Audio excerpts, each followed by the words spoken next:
बुद्धो मे सर्वं एतेन सच्चवचेन भवति मंगलम्। प्रिय श्रद्धावान उपासक उपासिकाएं, परमादरणीय भिक्षुगण, आज आषाढ़ी पूर्णिमा है। ये हमारे धर्म का सबसे महत्वपूर्ण दिन है। बाबा साहब अम्बेडकर ने एक बार सोचा था कि मेरे लोग पाली संस्कृत नहीं जानते, वो जो त्रिपिटक है एक विशाल ग्रंथ, अभिधम पिटक विराट पिटक सूत्र पिटक, उसके अलग अलग खंड उत्तर निकाय, दीर्घ निकाय, संयुक्त निकाय, मनी निकाय, कुतुब निकाय, विशुद्धि मत, तेरी गाथा, धम्मपद मेरे लोग से नहीं जानते। इसलिए बाबा साहब डॉक्टर अम्बेडकर ने बुद्ध एंड धम्मा, भगवान बुद्ध का उनका धर्म लिखकर गए। वो जानते थे कि मेरे लोग इतने विशाल ग्रंथों का अध्ययन नहीं कर सकते, इसलिए बाबा साहब डॉक्टर अम्बेडकर ने बुद्ध और उनका धर्म लिखा। हमको किसी दूसरे देश का तरह का कल्चर का बौद्ध नहीं चाहिए। हमको जो बाबा साहब डॉक्टर अम्बेडकर देकर गए हैं और जो बताकर गए हैं, उस रास्ते पर हम चलने का पूरा प्रयास कर रहे हैं। उत्तर भारत हो या दक्षिण भारत हो, यहाँ पर बौद्ध धर्म का काम बड़ी तेजी से चल रहा है। लेकिन ये इधर नॉर्दर्न इंडिया में अरुणाचल, असम, मिजोरम, मेघालय, त्रिपुरा, वेस्ट बंगाल में बड़ी तेजी से लोग ईसाई बनते जा रहे हैं।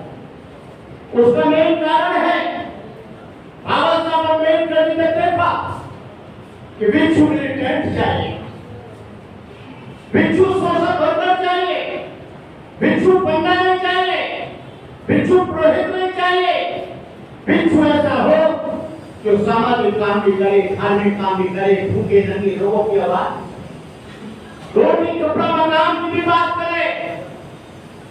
बाबा साहब अम्बेडकर को जब बर्मा में मूर्ति दी गई तो बाबा साहब ने कहा कि मुझे चलता हुआ बुद्ध चाहिए, बैठा हुआ बुद्ध नहीं चाहिए। चलते हुए बुद्ध का मतलब है जो निरंतर चर्या करता रहे। कभी बुद्ध के समय में देश का परिस्थितियां रही होंगी, कालांतर में बदलता रहा। भगवान बुद्ध का धर्म वैज्ञानिक है, भगवान बुद्ध का धर्म दर्शनगत है, भगवान बुद्ध का धर्म बुद्धिशक्त है, भगवान बुद्ध का धर्म विवेक के ऊपर आधारित। लेकिन पहले रहा होगा, बड़े बड़े नारे होते थे, ट्रेनें नहीं थी, गाड़ियां नहीं थी और यातायात के साधन नहीं थे। लेकिन आज तो भिक्षु उठकर दिल्ली से थाईलैंड जा रहा है, थाईलैंड से जापान जा रहा है, जापान से लंका जा रहा है। पहले भिक्षुओं के जीवन बीत जाते थे, भिक्षु लोग बीमार पड़ जाते थे। मैं ये नहीं कहता हूं कि वर्षावास नहीं करना चाहिए, लेकिन वर्षावास का जैसे मुसलमानों का 1 महीने का होता है, उसी तरह से बुद्धिस्टों का भी हम लोग, मैं 50 वर्ष जीवन लटकाए हो गए, मैं अभी पूरा भिक्षु नहीं बना। इसे कहने में मुझे कोई संकोच नहीं है। उपासक के 5 सीट, अनागारी के 8 सीट, सामने के 10 सीट, भिक्षु के 227 सीट, भिक्षुणी के 311 सीट। लेकिन भिक्षुणी हो या भिक्षु हो, वो लोग 27 सीट का पालन कर पाता है। न कर 11 का भिक्षु नहीं कर पाती है। भगवान बुद्ध ने तो यहाँ तक कहा विनय पिटक में कि अनिमंत्रित भिक्षु किसी के घर ना जाए। अनिमंत्रित वो पास लेके भिक्षा तो मांग सकता अपने जीव को पालन के लिए, लेकिन भिक्षु किसी के घर में प्रवेश बिना बुलाए नहीं कर सकता। यदि बिना बुलाए प्रवेश करता है तो पाराज का हो जाए। भिक्षु तेज नहीं बोल सकता, भिक्षु पेटू नहीं हो सकता, भिक्षु अपने मुंह से कोई डिमांड नहीं कर सकता, भिक्षु उपासक से ये नहीं कह सकता कि मुझे ये चाहिए, वो ये नहीं कह सकता कि मुझे 100 रुपया चाहिए, मुझे 200 रुपया चाहिए।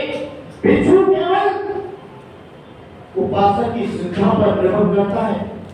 भगवान बुद्ध के संपूर्ण जीवन को उठाकर देखेगा, भगवान बुद्ध का संपूर्ण जीवन दया, करुणा, मैत्री, प्रेम, अहिंसा, बंधन, समदृष्टि और समता से भरपूर था।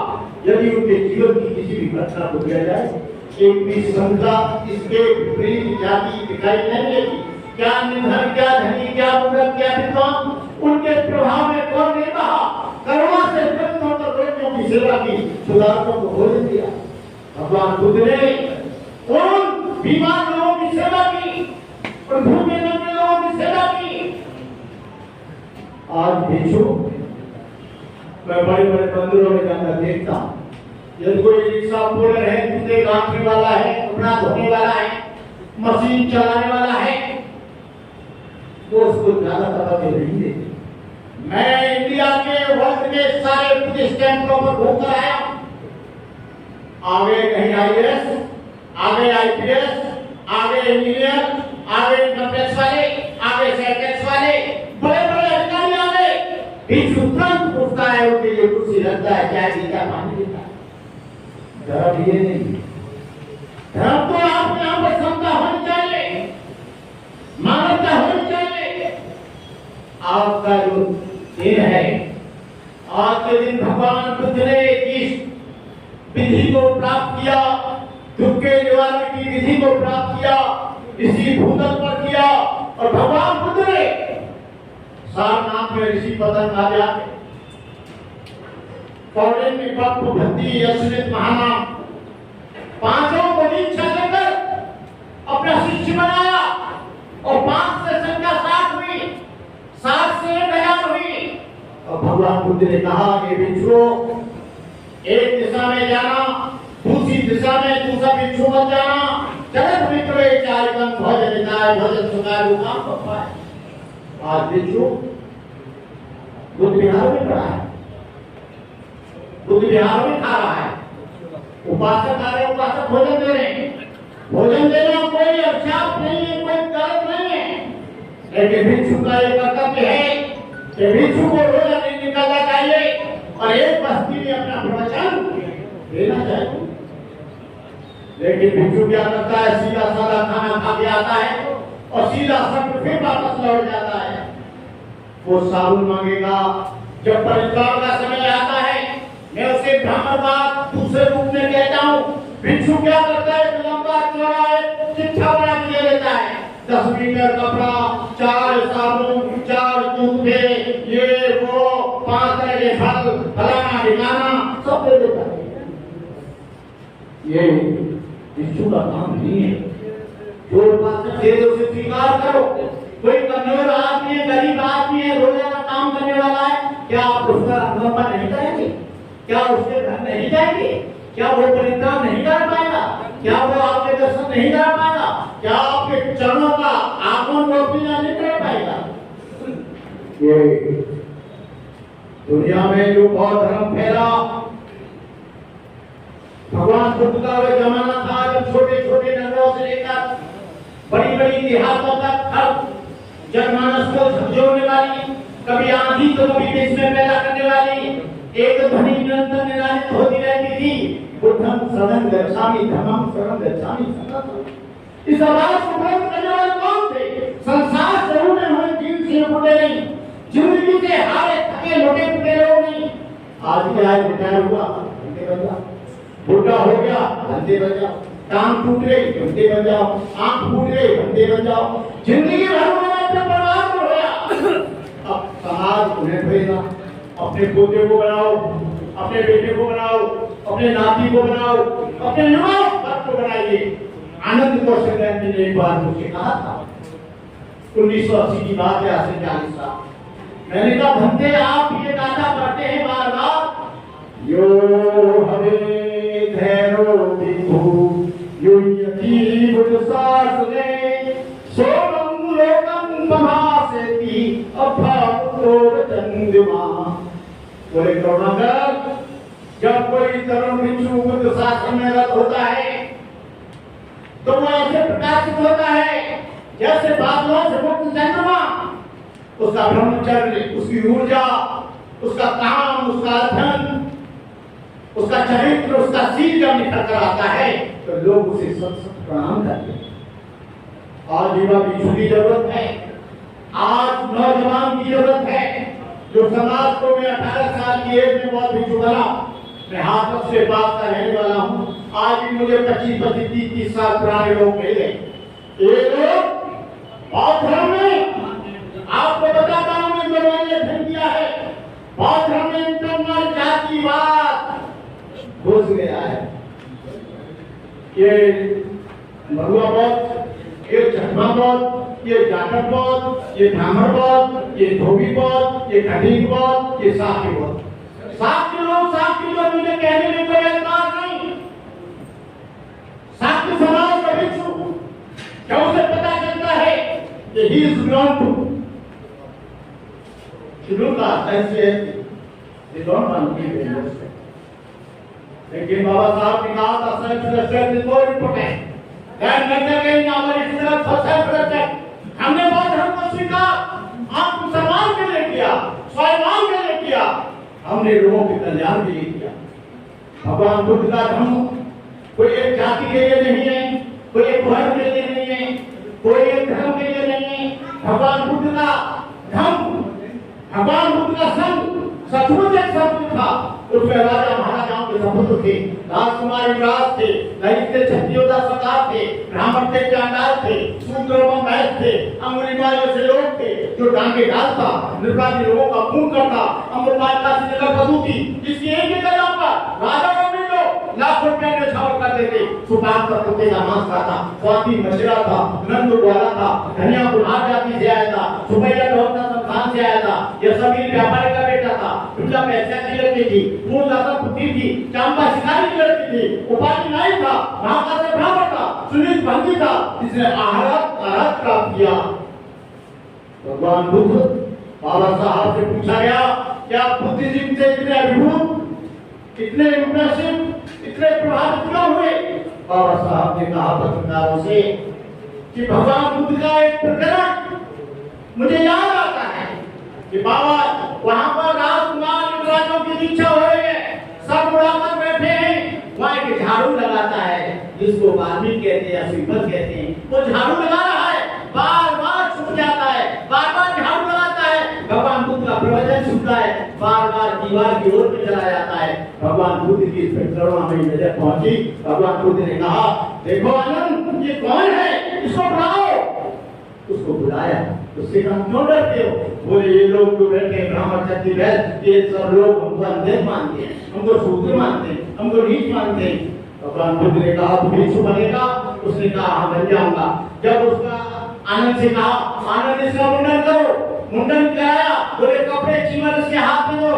और जब उसकी दीक्षा होने लगी तो राजकुमार युवराजों ने कहा नहीं पहले हमारी दीक्षा होगी, इसकी दीक्षा क्यों होगी, ये छोटी जाति का है। भगवान बुद्ध ने कहा मैं उसी को तो आज समाप्त करना चाहता हूँ।